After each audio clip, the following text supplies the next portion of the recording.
Welcome to the African Diaspora News Channel. I am Wongel Zelalem bringing you this report. A Black Italian designer has been making headlines for her slogan about Black Lives Matter and does Black lives really matter in Italy? That was how she started it, because she says that there's a lot of racism, especially in the fashion industry in Italy, and she's trying to tackle that one step at a time. Her name is Stella. Let me read you the article and we'll come back. Afro-Italian designer is making a Black Lives Matter fashion statement in Italy. Stella is making a huge fashion statement, and not just with her clothing, but with her voice. The Afro-Italian designer is unapologetically proclaiming that Black Lives Matter in Italy, and has even demanded that the Italian National Fashion Chamber, as well as her fellow designers and industry peers, uphold with concrete action their public pledges of support of racial diversity that followed the global revival of the movement back in May after incidents of police brutality in the USA, which resulted in the death of George Floyd. Incidents of racism by Italian fashion houses have been well documented, from Gucci's blackface sweater to Prada's little black Sambo bag to Dolce & Gabbana videos that were seen by many as mocking Asians. Even this summer, Marni, another major fashion house, apologized for its image of a black man with chains around his ankles. Jean and co-author of her Appeal Milan-based US designer Edward Bushnan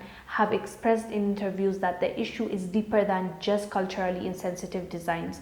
They claim that these racially charged missteps highlight the lack of diversity in Italian fashion houses and the pervasive racism and prejudice in the industry, despite significant funds allocated to provide sensitive training.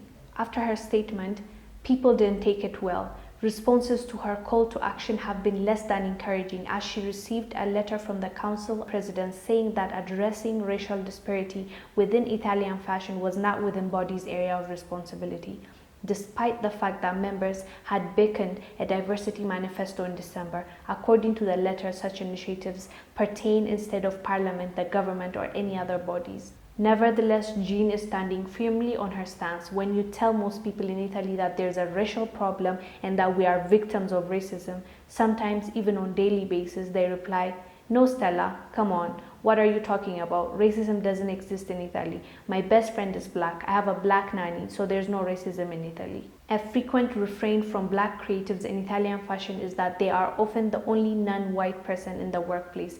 They also see their opportunities and access limited by their ethnic background. Jean emphasized that she is trying to prompt change from within as the only black designer to belong to the council since its formation in 1958. She released a video which explores the lack of black designers showcasing their work at the last two prestigious Milan Fashion Weeks events. She's trying to create awareness and also give the platform to black people to shine in Italy. And as she said, in Italy, you can't say that there's racism, because they'll tell you there's no racism.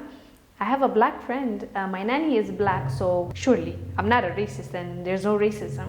And the first step is accepting. If you don't accept that there is racism around, then how can you help? How can you even be an ally?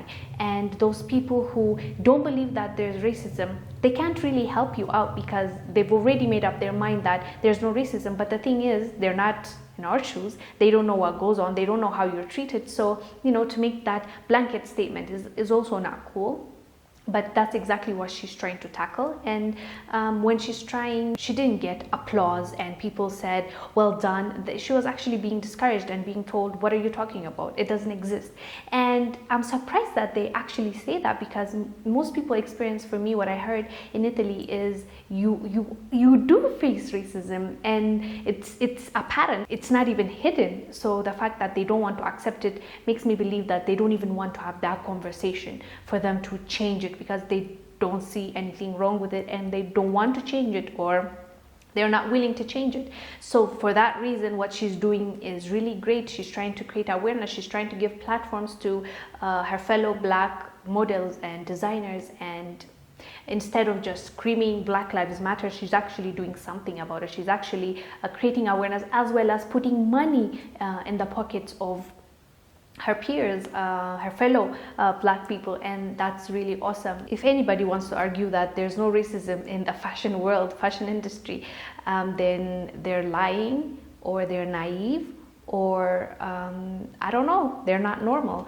because our black models have been fighting to get to where they are, and they were even seen as tokens, as in like when Naomi Campbell was walking and she was like one of the first, when Tyra Banks, like I've seen Tyra talk about this, when Tyra comes now, it's like, oh, there can only be one black representation, one token, so they even turn them against each other because there can only be one spot for one supermodel that is black, and you're telling me that this is not a racist industry. They were clear on that, and they knew what they were doing. When Naomi was walking, she's not only doing it for herself, for many more to follow her, because she was one of the first. Tyra the same. If it was not so racist, why there's no room for both of them to coexist? Are they doing that to other white females, Caucasian models? They're telling them, you will have to, if she comes in, you both can't be in the same. It doesn't make sense. They can both be models and model. It's not like the whole fashion show is going to be one lady going back and forth on like a catwalk. There are tons of models behind her, showing the clothing or whatever. So they can tell us that there's no racism in that system. And also in Italy, come on, Italy, like I know for a fact that there are racists and they don't even hide it. So I would think the right thing to do is allow this lady to have a conversation, to start the dialogue, and ask, if you're an Italian, ask a white Italian, how can I support, how can I be an ally, and how can we do this together and stop this injustice that is happening against you, which is not fair, and we all should be treated equally. That's the right thing to be said, and what they're saying is there's no racism, which is a lie. So anyways, guys, what she's doing is great, and she's trying to make an impact, and hopefully she will. And I just wanted to bring you guys this report. I will see you on the next one. Do let us know down below what your thoughts are. I am Wongel Zelalem bringing you this report. Bye.